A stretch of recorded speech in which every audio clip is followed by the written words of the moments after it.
Uttarkashi tunnel में फंसे मजदूरों को निकालने के लिए दिन रात मेहनत की जा रही है।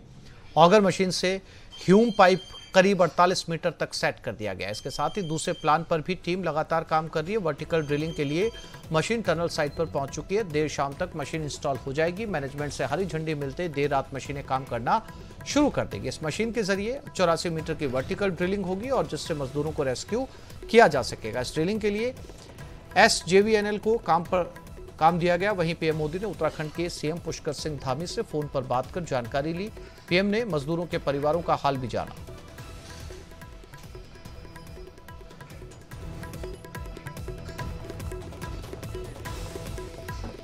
उत्तरकाशी में हुए टनल हादसे के बाद से लगातार रेस्क्यू ऑपरेशन जारी है। कभी भी टीम की ओर से गुड न्यूज मिल सकती है, मगर दुआओं का दौर भी जारी है। चेन्याली सौड़ से स्थानीय महिलाएं सिल्याकारा टनल पहुंची हैं। मजदूरों के सकुशल बाहर आने की प्रार्थना की गई।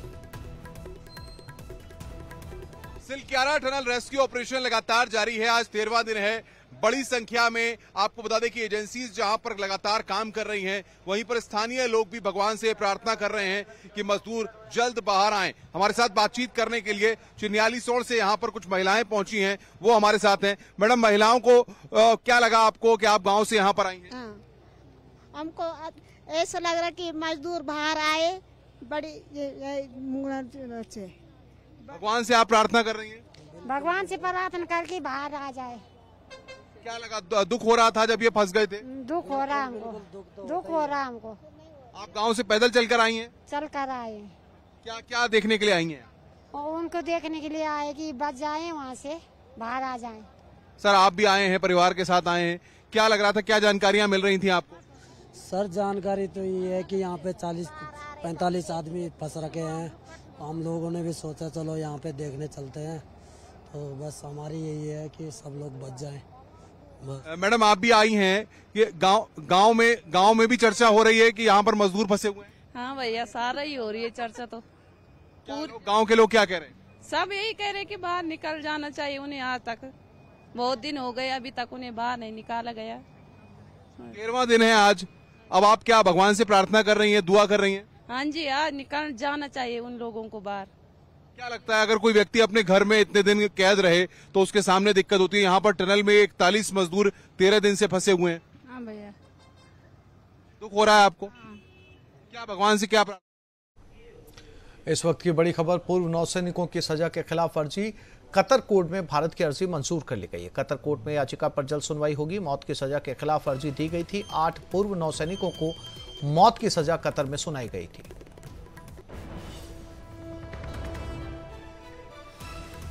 तो भारत ने जो एप्लीकेशन कतर कोर्ट में दी थी, कतर कोर्ट ने इस एप्लीकेशन को मंजूर कर लिया है। अब इस पर सुनवाई होगी। 8 भारतीय पूर्व नौसैनिकों को कतर में मौत की सजा दी गई है।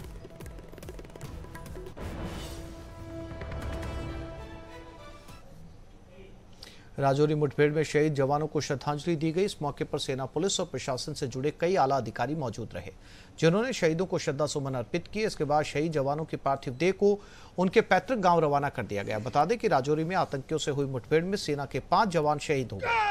इनमें 2 कैप्टन रैंक के अधिकारी भी शामिल हैं। इस मुठभेड़ में सुरक्षा बलों ने 2 आतंकियों को मार गिराया। इसमें पाकिस्तान का रहने वाला लश्कर-ए-तैयबा का खूंखार कमांडर कारी भी शामिल है।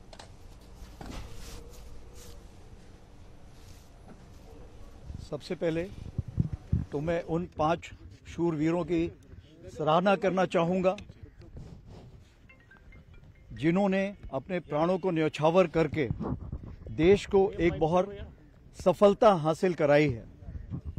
जैसा कि आपको विदित है, ये दोनों खूंखार आतंकवादी पिछले 1 साल से कई इन्होंने ऐसी घिनौनी हरकतें की थी, ऐसी किलिंग्स की थी, जो हम इनको ढूंढ नहीं पा रहे थे और ये कहीं जाकर छुप रहे थे। और इनको जो वेपन, एम्यूनिशन और बाकी खबर की सप्लाई किसी के द्वारा की जा रही थी। इसीलिए हमारे रोमियो फोर्स के जवान और 9 पैरा के जवानों ने मिलकर ये जो कार्रवाई की है, इसमें 2 शहादत तो हुई है, लेकिन हमने 2 खूंखार आतंकवादियों का खात्मा किया है। इन आतंकवादियों ने डांगरी में या कांडी में या राजौरी टीसीपी में निहत्थे सिविलियंस की हत्या की थी और इसलिए इनका खात्मा करना बहुत जरूरी था। इनकी ट्रेनिंग कई देशों में हो सकता है हुई हो, पाकिस्तान, अफगानिस्तान हो सकता है वहां भी इनकी ट्रेनिंग हुई हो, और ये काफी ट्रेंड फॉरेन टेररिस्ट थे और इसलिए इनको खत्म करने में थोड़ा वक्त लगा, लेकिन हमारे बहादुर जवानों ने प्राणों की चिंता ना करते हुए भी ये सराहनीय। राजौरी मुठभेड़ में शहीद जवानों के शव उनके गृह जिलों के लिए रवाना कर दिए गए हैं। शहीद जवानों में पुंछ के शहीद अब्दुल मजीद, अलीगढ़ का लाल सचिन लौर, आगरा से कैप्टन शुभम गुप्ता और नैनीताल के संजय बिष्ट शहीद हुए हैं। जवानों के शव आज पैतृक गांव पहुंच जाएंगे, जहां शव यात्रा के बाद उनका अंतिम संस्कार किया जाएगा। शहीद शुभम के पार्थिव शरीर को सबसे पहले फतेहाबाद रोड पर स्थित प्रतीक एनक्लेव में उनके घर लाया जाएगा। उसके बाद गांव कुआखेड़ा ले जाया जाएगा। कुआखेड़ा से शव यात्रा निकाली जाएगी।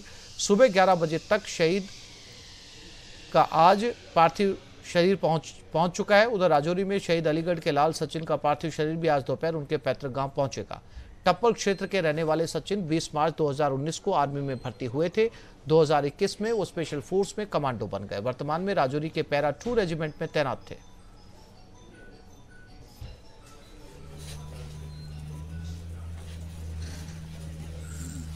ये 5 तस्वीरें आपके टेलीविजन स्क्रीन पर शहीदों की। पुंछ में अब्दुल मजीद के घर श्रद्धांजलि देने के लिए लगातार लोग पहुंच रहे हैं और कुछ जवानों के शव उनके पैतृक गांव पहुंच चुके हैं।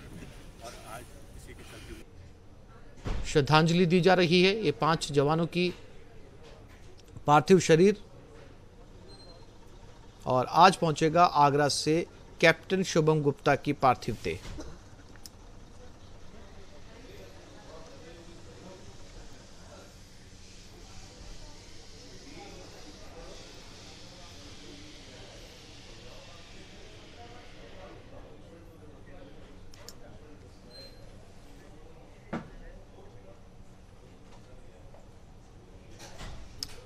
और छत्तीसगढ़ के नारायणपुर में आगे बढ़ते हैं। छत्तीसगढ़ के नारायणपुर से बड़ी खबर है। आईईडी की चपेट में आए 2 मजदूर, इलाज के दौरान दोनों की मौत हो गई। आमदई माइंस में काम करने जा रहे थे मजदूर। नक्सलियों ने आईईडी लगाया था। जवानों को नुकसान पहुंचाने के लिए आईईडी लगाया गया था। छोटे डोंगर थाना क्षेत्र का ये मामला है।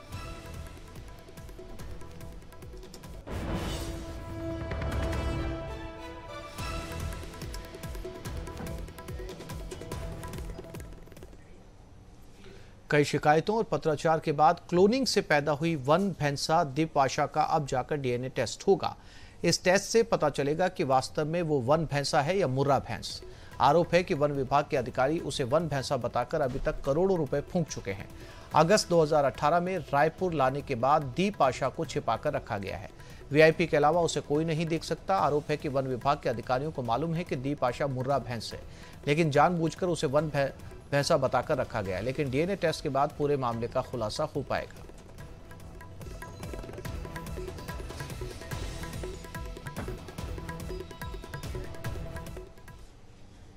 सिलक्यारा टनल हादसा कोई प्राकृतिक घटना नहीं है, बल्कि ये मैन मेड डिजास्टर है।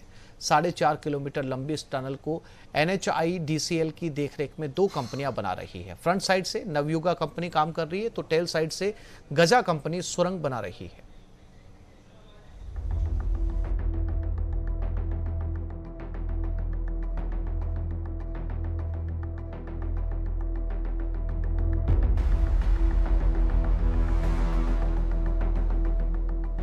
उत्तरकाशी के सिलक्यारा में फ्रंट साइड से 2340 मीटर और टेल साइड से 1700 मीटर लंबी सुरंग काटी जा चुकी है।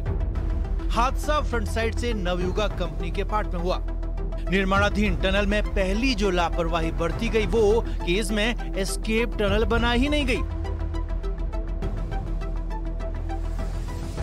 टनल के जिस 60 मीटर हिस्से में लूज फॉल हुआ, उस हिस्से में लाइनिंग का काम नहीं हुआ था। इस हिस्से में कई दिन से पानी की लीकेज हो रही थी, मिट्टी गिर रही थी, लेकिन कंपनी ने ध्यान नहीं दिया। और यही नहीं, पूरी टनल में कहीं भी बाईपास टनल नहीं बनाई गई थी।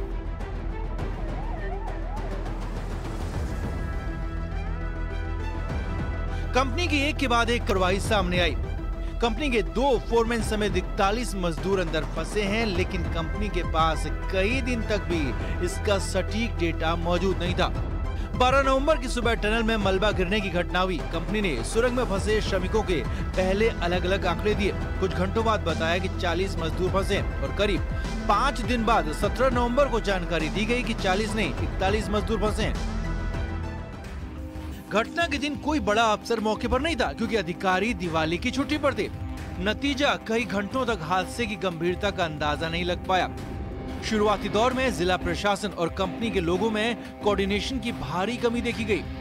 जिला प्रशासन को स्टेटस रिपोर्ट तक नहीं दी जा रही थी। नतीजा 15 नवंबर को एडीएम उत्तरकाशी ने कंपनी के एग्जीक्यूटिव डायरेक्टर को नोटिस भेजकर कहना पड़ा कि हर 2 घंटे में जिला प्रशासन को स्टेटस रिपोर्ट दें, वरना किसी भी लापरवाही के लिए कंपनी खुद जिम्मेदार होगी। 16 नवंबर को केंद्रीय सड़क परिवहन राज्य मंत्री जनरल वीके सिंह ने ऑपरेशन साइट का दौरा किया। उनके साथ सचिव अनुराग जैन समेत चीफ इंजीनियर राहुल गुप्ता भी मौजूद थे। 18 नवंबर को पीएमओ की ओर से पूर्व सलाहकार भास्कर खुलबे और पीएमओ के डिप्टी सेक्रेटरी मंगेश घिल्डियाल को मौके पर भेजा गया। इसके साथ ही पीएमओ ने पूरे ऑपरेशन की कमान अपने हाथ में ले ली। 19 नवंबर को केंद्रीय मंत्री नितिन गडकरी ने ऑपरेशन साइट का दौरा किया। इसके साथ ही ऑपरेशन में तेजी आ गई। टनल को भेदने के लिए 6 प्लान पर काम शुरू हो चुका था। सोमवार 20 नवंबर को पहली अच्छी खबर मिली। 6 इंच का 57 मीटर लंबा लाइफ सपोर्ट पाइप टनल के अंदर आर पार हो गया। अब मजदूरों तक पर्याप्त मात्रा में खाना और पानी, दवाइयां सप्लाई होने लगी। 21 नवंबर को टनल से पहला वीडियो भी आ गया, लेकिन यहाँ भी कोऑर्डिनेशन की साफ कमी देखी गई। जिला प्रशासन को बिना बताए पहले ये वीडियो वायरल कर दिया गया। मंगलवार को ऑगर मशीन ने भी काम करना शुरू कर दिया। पूरा ऑपरेशन टनल के अंदर बोरिंग करने पर सेंटर था।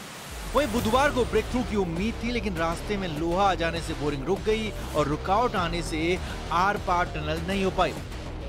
गुरुवार को मुख्यमंत्री पुष्कर सिंह धामी तीसरी बार ऑपरेशन साइट पर पहुंचे, मजदूरों से बातचीत की और साफ साफ कहा कि बहुत जल्द मजदूरों को निकाल लिया जाएगा।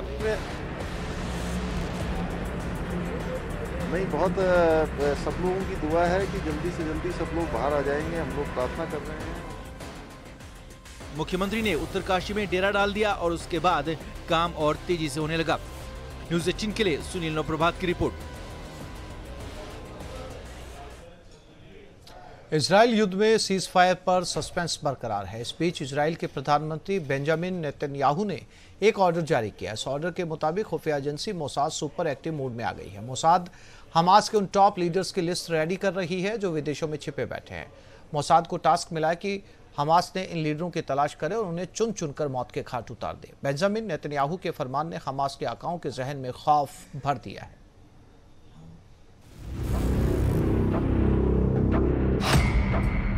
Number 1 Ismail Haniyeh,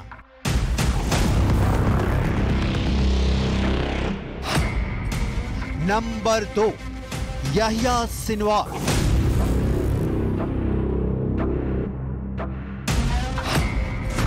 number 3 Mohammed Deif, number 4 Khalid मशा,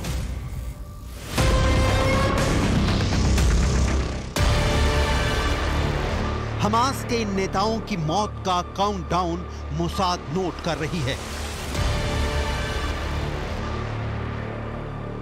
Israel भले ही गाजा में सीज फायर पर उम्मीदों वाले दांत दिखा रहा हो, लेकिन उसका असली दांत अब हमास के विदेशों में छिपे नेताओं के खिलाफ दिखने वाला है। हमास के आकाओं की अब खैर नहीं है। इजरायल ने हमास नेताओं की मौत का फरमान जारी कर दिया है। हमास के ये नेता कहां छिपे हैं, इसकी पूरी डिटेल दस्तावेजों की रोशनी में आपको दिखाएंगे। वॉर रूम में बेन्यामिन नेतन्याहू, फौज के बीच बेन्यामिन नेतन्याहू, और अब दुनिया के नक्शे से हमास को साफ करने का ऐलान। רק לגבי השאלה של אלה שמחוץ לקטר, יותר נכון אלה שמחוץ לרצועה, מבחינתנו כל אנשי חמאס הם בני מוות. बेन्यामिन नेतन्याहू का एक्शन और नेतन्याहू के तेवर दोनों देखकर इजरायली युद्ध में सीज फायर की मंशा पर सवाल उठने लगे हैं। जिस लेवल पर इजराइल ने गाजा में बर्बादी की स्क्रिप्ट रेडी की है, उसके कंप्लीट होने तक नेतन्याहू रुकने वाले नहीं हैं। इजराइल के प्रधानमंत्री ने हमास के खिलाफ नया ऑर्डर जारी किया है।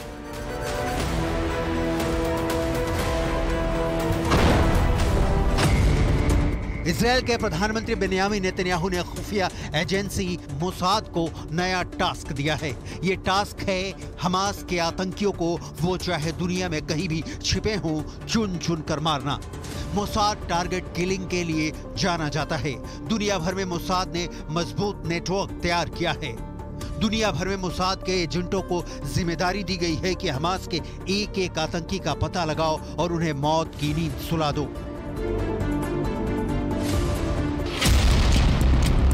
7 अक्टूबर को मोसाद फेल हो गई ये पता लगाने में कि हमास इजराइल पर हमला करने वाला है। दुनिया भर में मोसाद की ताकत पर सवाल उठे, लेकिन मोसाद ने इसका जवाब गाजा में दिया। मोसाद इस वक्त फुल ऑन एक्टिव है। गाजा के गली गली में इजराइल के सीक्रेट एजेंटों का पहरा है। हमास की करीब 500 किलोमीटर लंबी बिछी गाजा की सुरंगों का चप्पा चप्पा छान मार रहे हैं मोसाद के टॉप एजेंट। मोसाद अपने 7 अक्टूबर की नाकामी का बदला हमास से ले रहा है। गाजा में तो मौत बांट ही रहा है। अब मोसाद विदेशों में छिपे हमास के लीडरों को मौत की नींद सुलाएगा। हमास का एक भी टॉप का लीडर इस वक्त गाजा में नहीं है। यहिया सिनवार या इस्माइल हानिया जैसों को पकड़ने या उनके मौत या उनके खात्मे के लिए मोसाद को दूसरे देशों में ऑपरेशन चलाना होगा। मोसाद का रिकॉर्ड बताता है कि इस काम में मोसाद माहिर है। אני רוצה להיות ברור. המלחמה נמשכת. המלחמה נמשכת. אנחנו נמשיך בה עד שנשיג את כל מטרותינו.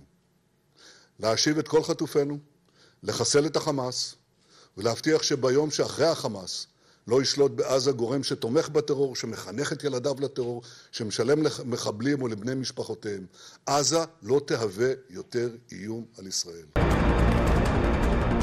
पूरी दुनिया जानती है कि इजराइल ने गाजा पर जब जब हमला किया है, गाजा छोटा होता गया है। इस बार भी होना तय है, लेकिन सिर्फ गाजा में हमास के खात्मे से इजराइल का ये परमानेंट दुश्मन नेस्तो नाबूद नहीं हो सकता। ये बात बिल्कुल क्लियर है। हमास के कंप्लीट अंत के लिए उन लीडरों को टारगेट करना होगा जो गाजा या वेस्ट बैंक में नहीं रहते। ये देखना बहुत दिलचस्प होगा कि आखिर हमास के ये टॉप नेता ऐसी कौन सी जगह पर रहते हैं जिसे लेकर इजराइल की जवाबी कार्रवाई का उन्हें कोई डर नहीं है।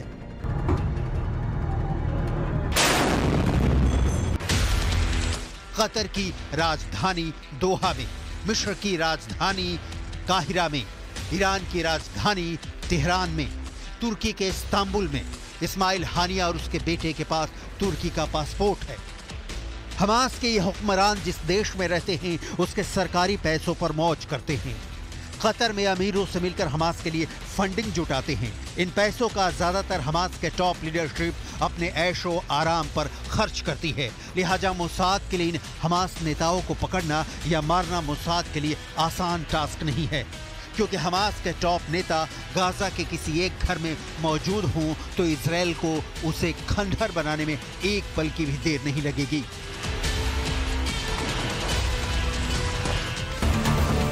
इजराइल का जासूसी जाल इतना बड़ा है कि उसमें बड़े से बड़े फंस जाते हैं। मोसाद की जासूसी की सफलता की कहानियां विश्व इतिहास में भरी पड़ी है। मोसाद ने सालों दशकों में जो कारनामा किया है उसे एक बार फिर दोहराने का वक्त आ गया है।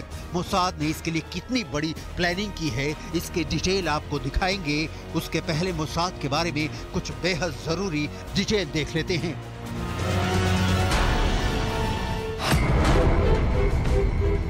3 बिलियन के सालाना बजट और 7,000 मंजे हुए कर्मियों के साथ दुनिया भर में अजय और किलिंग मशीन के नाम से मशहूर और अमेरिका की खुफिया एजेंसी यानी सेंट्रल इंटेलिजेंस एजेंसी के बाद सबसे सशक्त खुफिया एजेंसी है मोसाद। मोसाद का खुफिया जानकारी जुटाने, गुप्त ऑपरेशनों को अंजाम तक पहुंचाने और आतंकवाद का मुकाबला करने में कोई सानी नहीं है। मोसाद का विशाल जासूसी नेटवर्क न सिर्फ आतंकियों के आकाओं की गतिविधियों के बारे में गहन जानकारी देता है, बल्कि जरूरत पड़ने पर उनकी हत्याओं को अंजाम देने में भी नहीं चूकते। वेस्ट बैंक में रची गई साजिशों को नाकाम किया, दुबई में कथित तौर पर हमास के चरमपंथियों का खात्मा किया और ईरान में घुसकर ईरानी परमाणु वैज्ञानिकों पर हमला करके उन्हें मौत की नींद सुला दिया।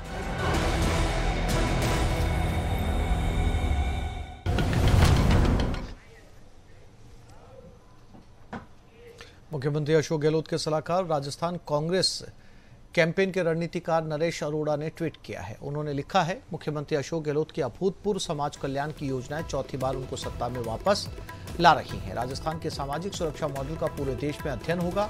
जल्दी राजस्थान मॉडल का पूरे देश में अनुसरण किया जाएगा।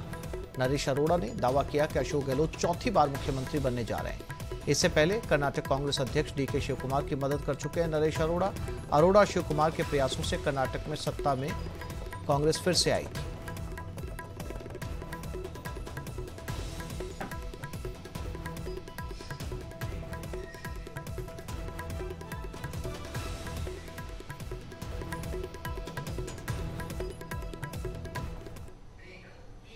एक छोटे से ब्रेक के लिए रुक रहे हैं, जल्द लौटेंगे।